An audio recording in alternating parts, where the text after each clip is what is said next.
The stellar news web TV देख रहे सभी दर्शकों का बहुत बहुत स्वागत है और मैं हूं सक्षम कालिया। आज हम होशियारपुर की मिश्र कुटिया में पहुंचे हैं जो कि बहादुरपुर एरिया में स्थित है।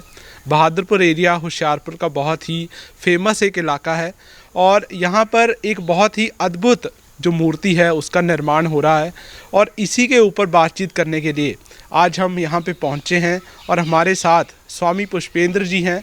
उनसे बात करते हैं कि ये किस तरीके से उनके मन में आया कि इतनी अद्भुत मूर्ति जो है वो बननी चाहिए। तो आइए बात करते हैं उनसे। स्वामी जी, पहले तो आपका बहुत बहुत स्वागत है स्टेलर न्यूज़ पर। धन्यवाद धन्यवाद। स्वामी जी, ये जो मूर्ति हम देख रहे हैं जिसका निर्माण अभी चल रहा है, इसका संकल्प आपके मन में कैसे आया, इसका कैसे ख्याल आया आपके मन में? वस्तुतः मेरे प्रारंभ से ही, बचपन से ही इष्ट देव यानी आराध्य भगवान हनुमान जी हैं। मेरी माता जी के भी आराध्य देव हनुमान जी ही थे। तो बाल्यकाल से ही, वैसे तो सब सनातनियों को संस्कार मिलते हैं हनुमान चालीसा के जन्म से ही, बचपन से ही। गोद में ही हर सनातनी को मेरा ख्याल है कि हनुमान चालीसा की एक आध जो अर्धाली है वो याद हो जाती है। तो आराध्य देव होने से निश्चित ही ये संकल्प रहता है कि जिनकी आराधना की जाए उनकी स्थापना हो। तो लगभग 30 साल से मैं यहाँ मिश्र कुटिया में हूँ और उसके बाद से ही मन में ये था कि इतना बड़ा स्थान है, इसका सदुपयोग समाज के लिए हो। सदुपयोग हमेशा धर्म से ही होता है। जब तक समाज सुधार में भी धर्म नहीं है ना, तब तक वो कहीं ना कहीं अधर्म से जुड़ ही जाता है। उसमें स्वार्थ, मोह, छीना झपटी, राजनीति आ ही जाती है। तो धर्म के बिना सुधार नहीं होता। तो हमारे हनुमंत लाल जी तो ज्ञानी नाम अग्रगण्यम, साक्षात धर्म का प्रतीक हैं। तो उनके विग्रह का जब संकल्प हुआ तो फिर ये था कि कैसा बने, कहाँ बने। सन 18 में हम लोगों ने इस कुटिया के पीछे अक्षय तृतीया के दिन शिलान्यास कर लिया था, जिसको नींव पत्थर रखना कहते हैं, ठीक है ना। वो हमने कर लिया था। तो उस दिन मंदिर का नींव पत्थर रख दिया गया, शिलान्यास कर दिया गया। फिर आवश्यकता थी कि कुशल कारीगर मिलें। तो हमें पता चला कि बनारस के एक व्यक्ति हैं, उन्होंने मेटल की मूर्ति बनाई है पंचधातु की गढ़शंकर में। हमने उनसे संपर्क किया तो पता लिया। बस 1 साल संपर्क होते होते लग गया। तो बुलाते हैं करने के बाद कोरोना आ गया। तो कोरोना ने कहा अभी कोरोना तो फिर कोरोना के बाद एक पुनर्विचार होता है, संपर्क साधा गया। तो खुलते खुलते बात निकली कि यदि आप लोग पीतल संग्रह कर लें और बाकी धातुएं जो हैं वो आपको मिल जाएंगी। तो हमने अपने आश्रम से जुड़े हुए लोगों से आग्रह किया। उन लोगों ने प्रचुर मात्रा में, काफ़ी मात्रा में, जितनी अपने घरों में पीतल थी वो सब आश्रम में पहुंचाई। लगभग 7 क्विंटल से ऊपर, 8 के आसपास हम लोगों को पीतल मिली। और लोग इतने मतलब इसके लिए उत्साहित हैं, उन्मेषित हैं कि वो अपने घरों से किसी के पास 1 ग्राम, किसी के पास 2 ग्राम सोना है तो वो सोना भी दे रहे हैं और वो चांदी भी बेच रहे हैं। माताओं को, बंधुओं को विशेष उत्साह। तो अष्टधातु में हम लोगों ने फिर इसका फैसला किया। और ये जो बंधु हमारे पास बैठे हैं, इन लोगों को वो मेटल वाले लेकर के आए। परंतु बड़ी विलक्षण बात ये कि मैंने इनका भाव देखा। ये इतने भाव में डूब करके प्रतिमा बनाते हैं, भगवान को चित्रित करते हैं और पूछते हैं कि देखिए आपको अच्छा लग रहा है, नहीं लग रहा है तो इसको बदल देते हैं। मैंने इनके पास बैठ करके जैसे जैसे इन्हें सिफारिश की, इन्होंने उससे भी सुंदर उस भाव को चित्रित किया। और ये दादा उत्तम पाल जी हैं, बंगाल से हैं, वर्धमान के पास इनका घर ही, उनके बेटे हैं शोभजीत पाल। तो ये दोनों बाप बेटा इतनी तन्मयता से बनाते हैं, इतनी तन्मयता से बनाते हैं कि डूब जाते हैं कला में और भगवान को समर्पित। और फिर भगवान की कथाएं भी साथ साथ करते रहते हैं, चरित्र गायन करते रहते हैं। ऐसा हुआ था, ऐसा हुआ था। देवी का चरित्र भी गायन करते हैं और हनुमंत लाल जी का भी करते हैं। तो इनके द्वारा जो रूपायित हुए ना भगवान, मुझे हर्ष है। मुझे ऐसा लगता है कि भगवान की अब अपनी इच्छा है, इनके अंदर बैठ कर के उन्होंने कलात्मक भाव के रूप में अपने आप को यहाँ साकार कर लिया। अब क्या होगा कि इस पर एक सांचा बनेगा, सांचे के अंदर फिर वो धातुएं डाली जाएंगी। फिर जब धातु से विग्रह साकार हो जाएगा उसके बाद उनकी पॉलिशिंग की जाएगी, सफाई की जाएगी। और जिस दिन धातु डाली जाएगी, मान लो भगवान का शरीर उस दिन बनेगा, जब भगवान का विग्रह निर्मित होगा सांचे के अंदर तो यहाँ उत्सव होगा। आप उस दिन आइएगा तो उस दिन सांचों की पूजा होगी। सुनिश्चित व्यक्ति करेंगे आश्रम की ओर से प्रतिनिधित्व करते हुए, और पूजा होने के बाद ये जो कलाकार हैं जितने भी उस समय होंगे उपस्थित, उनका पूजन होगा। दक्षिणा इत्यादि देने के बाद जितनी देर भगवान का विग्रह बनता रहेगा, ढलता रहेगा, उतनी देर यहाँ हनुमान चालीसा का पाठ होता रहेगा। और ये जो इतनी बढ़िया मूर्ति जो बन रही है, इसकी स्थापना कहाँ पे होगी और कब होगी? जी, मैंने बताया ना आपको कि हमने जहाँ हमारी एंट्रेंस है, प्रवेश द्वार है, जब आप प्रवेश करें तो दाएं और हमारे पास काफ़ी स्थान है, तो वहाँ पर दक्षिणाभिमुख पंचमुखी हनुमान जी स्थापित होंगे। हम लोग संन्यास परंपरा में, वैसे पूरे सनातन धर्म में कभी भी कोई मंदिर बनता है तो भगवान शिव की स्थापना साथ में अवश्य होती है। तो भगवान शिव की स्थापना हनुमान जी के बिल्कुल पीछे हमारे पास स्थान है, वहाँ पर होगी। तो शिव पंचायतन की भी स्थापना होगी, उसके लिए नर्मदेश्वर की हम लोग कर रहे हैं व्यवस्था। श्री नर्मदेश्वर स्थापित हो जाएंगे तो इस तरह से ये मंदिर पूर्ण होगा। स्वामी जी, एक बहुत बड़ा सवाल ये भी आता है कि बहुत से लोग कहते हैं कि यार मूर्ति जो है वो मूर्ति बन गई, पर ये अष्ट धातु जो है इसकी क्या महत्वता है? अगर इसी के साथ मूर्ति बन रही है तो क्या इसकी इम्पोर्टेंस क्या है? देखिए, हमारे यहाँ बड़ी सुंदर बात है कि भगवान जब जब अवतार लेते हैं तो भगवान क्या करते हैं, अपनी ही प्रकृति को आश्रित बनाकर या उसके आश्रय में आकर या उसके अधीन होकर अपना रूप गढ़ते हैं। तो यही प्रक्रिया हम लोगों ने भगवान के इस मूर्ति में आने के रूप में, मूर्ति के आने के लक्ष्य को मानकर, यानी एक अवतार ग्रहण करने को मानकर अष्ट धातु के सिद्धांत को यहाँ पर स्वीकार किया। तो प्रकृति 8 रूपों में है, ध्यान देना, हमारे यहाँ अष्टधा प्रकृति कहते हैं दर्शन शास्त्र में। तो प्रकृति क्योंकि 8 रूपों में है तो इसलिए हमने प्रकृति के स्वरूप में हमने अष्ट धातु का चयन किया। तो उसमें जब भगवान आएंगे तो उनका स्वरूप परिशुद्ध होगा। वैसे भी उसमें जो धातुएं पड़ती हैं बहुत शुद्ध होकर पड़ती हैं। तो भगवान का ये, जैसे कहते हैं ना कि ब्रह्म परमात्मा स्वयं योग माया के साथ मिलकर के अपना विग्रह धारण करते हैं, तो स्वयं भगवान आज अष्ट धातु यानी अष्टधा प्रकृति, जिसे योग माया कहते हैं, उससे मिलकर के अपना यहाँ विग्रह धारण करें। तो ये बड़ी स्वाभाविक प्रक्रिया बन जाएगी, जैसे अवतार धारण किया जाता है। तो जो मूर्ति में अष्ट धातु पड़ेंगे वो कौन कौन से धातु होंगे, ये भी हमारे दर्शकों को बताओ। जी। देखिए, पीतल में 2 धातुएं होती हैं, जिस्त और तांबा।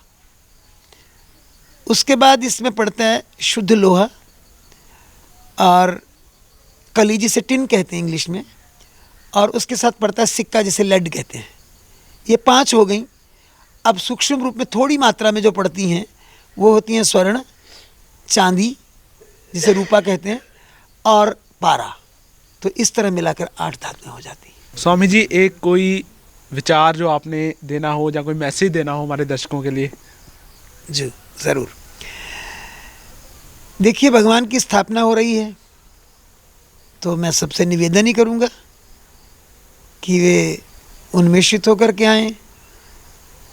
मूर्ति के बनने से लेकर के स्थापना तक बीच में कई प्रकार के कार्यक्रम आएंगे, कई पड़ाव आएंगे कार्यक्रमों के, क्योंकि मूर्ति का बनना ही, उसकी प्रक्रिया बनने की ही बड़ी आध्यात्मिक होनी चाहिए।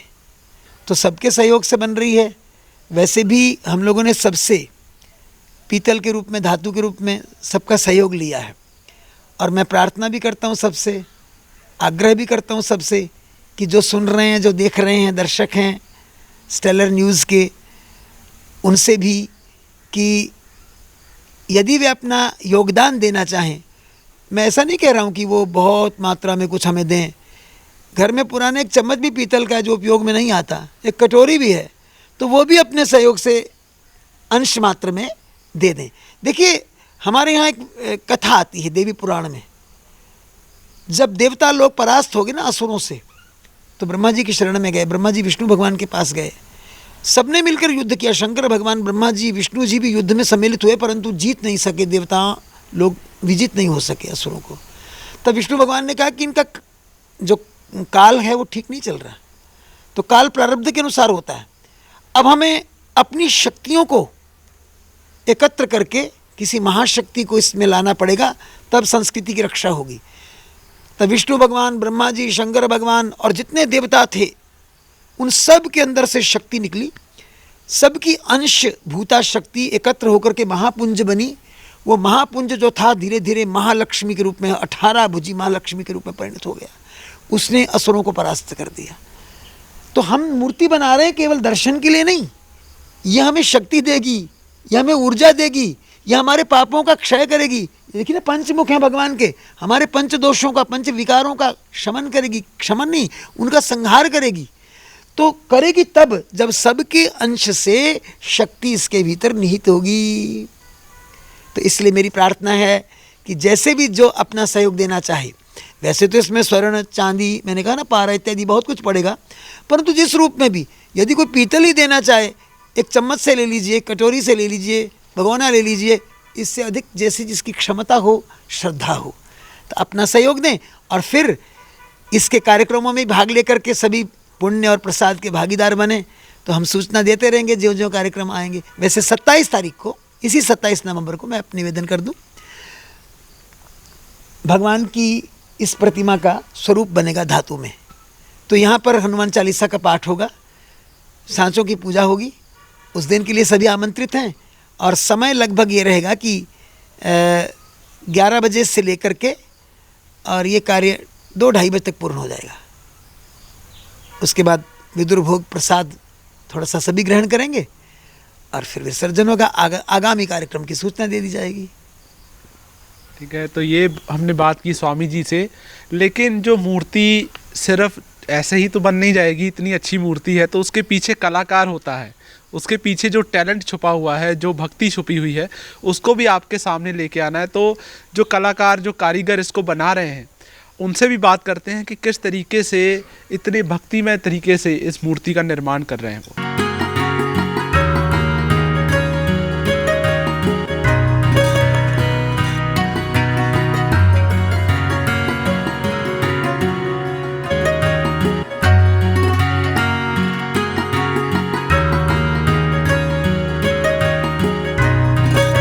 तो अब बात करते हैं उन कारीगर से जिन्होंने ये मूर्ति बनाई है और अभी भी काम चल रहा है, उस पर काम कर रहे हैं।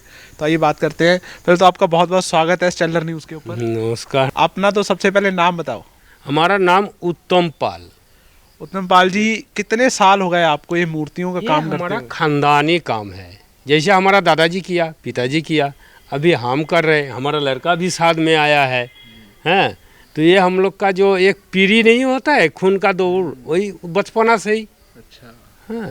तो ये जो मूर्ति आप बना रहे हैं, तो इसकी कितने टाइम से आप इसके ऊपर काम कर रहे हैं? 19 दिन हो गया आज। हाँ। तो 19 दिन में क्या क्या काम इसमें हुआ है? बस किस खाली तरीके? एक ही मूर्ति बना है। अच्छा। पंचमुखी हनुमान जी। तो ये इतनी अच्छी अभी मूर्ति लग रही है, लेकिन इसको किस तरीके से बनाते हैं? कौन सी मिट्टी यूज़ होती है? इसके अंदर कौन कौन सा सामान लगता है एक मूर्ति को पूरा आकर्षित करने के लिए? मूर्ति बनाने में तो हम लोग का बहुत सामान लग जाता है, जैसे पुएरा, बांस, लकड़ी, खीला, रस्सी, ये मट्टी 2-3 किस्म का मट्टी लग जाता है।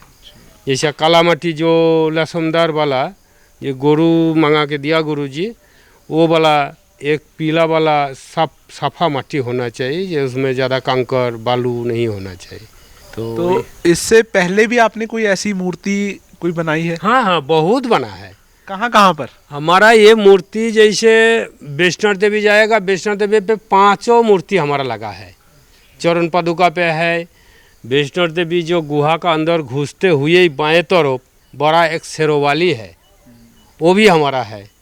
चरण पादुका पे है। और 3 मूर्ति कौन कौन जगह पे है हमारा ध्यान नहीं है। वो मूर्ति गया दिल्ली से बन के। हाँ, हरिद्वार पे है एक सरस्वती आश्रम न कि ऐसा है, वहाँ भी है। दो ठो है हरिद्वार पे, वो दो ठो ही त्रिपुरा सुंदरी है मूर्ति। ऐसा ये पूरा क्षेत्र पे हमारा कुल्लू मनाली पे है, और उधर ही 4-5 जगह पे है। अभी भी जाना है हमको हिमालय की नाम जम्मू। यहाँ से ख़त्म होगा 2-3 दिन का अंदर, फिर जम्मू पहुँचना है, वहाँ भी बनेगा। तो एक जैसे स्वामी जी ने हमें बताया कि अष्ट धातु से ये मूर्ति बन रही है, तो उसमें किस तरीके से इसको बनाया जाएगा? जैसे अभी तो ये देखने में जैसे मिट्टी की अभी लग रही है, उसके बाद में जो एंड रिजल्ट में बन के आएगी मूर्ति, तो वो कैसी दिखने वाली है? वो जैसा यही चीज़ देखेगा एकदम सॉलिड, आपको अष्ट धातु का ही मेन बेस रहेगा पीतल, एक बार उसमें 8 धातु मिला रहेगा। एक बार सोना चांदी जे जैसा दे सकता उतना ही देगा, जे जैसा देगा, कोई 10 ग्राम, कोई 20 ग्राम, कोई 1 किलो भी दे देता है, बहुत जगह है ऐसा। तो चांदी भी जैसा 1-2 किलो देता है, कोई 10 ग्राम भी देता है। 8 धातु का अंदर पड़ना चाहिए। हाँ, तो जो जैसे पहले स्टार्टिंग में तो इसका जो सांचा बनाया गया, आपने जो बनाया, तो अब इसके बाद कौन कौन सी मूर्तियों के ऊपर काम चल रहा है? जैसे ये इसी मूर्ति पे फिर मट्टी लगा के इसका मोल्ड लेवा जाएगा, जिसको सांचा बोलता है। हाँ, कोई जगह पे सांचा बोलता है, कोई जगह पे डाई बोलता है। उसके बाद ये मूर्ति निकाल जाएगा, डाई दोनों तरफ पूरा डाई हो जाएगा, दोनों तरफ से खोल जाएगा तो मूर्ति बाहर हो जाएगा। फिर वो दोनों डाई के एक जगह पे जॉइंट होगा, चारों तरफ से पैक होगा, 2-3 ठे सुराग रहेगा, पीतल गला के उसमें पिलाने के लिए।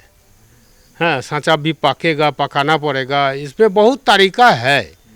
तो आपके साथ आपका बेटा भी काम कर रहा है इसमें। हाँ। तो किस तरीके से इतना ज़्यादा समय जो लगता है, इसके लिए बहुत ज़्यादा फोकस चाहिए, कंसंट्रेशन चाहिए, एक ही जगह पे बैठकर हाँ। पूरे के पूरे मूर्ति को बनाना है। तो किस तरीके से इतनी सालों की प्रैक्टिस है, वही काम आ रही है या कुछ और भी टाइम पास के लिए करते हो साथ साथ में? नहीं, हम लोग का तो यही काम है। अच्छा। यही सुबह 6-7 बजे चालू कर देता है, यही 9-9:30 बजे तक काम होगा अभी रात को। आपका बेटा कब से आपके साथ काम कर रहा है? बस आज 3-4 साल से। लिखाई पढ़ाई करने के बाद इसी लाइन, और तो कोई दूसरा लाइन का तो कोई सवाल ही नहीं है।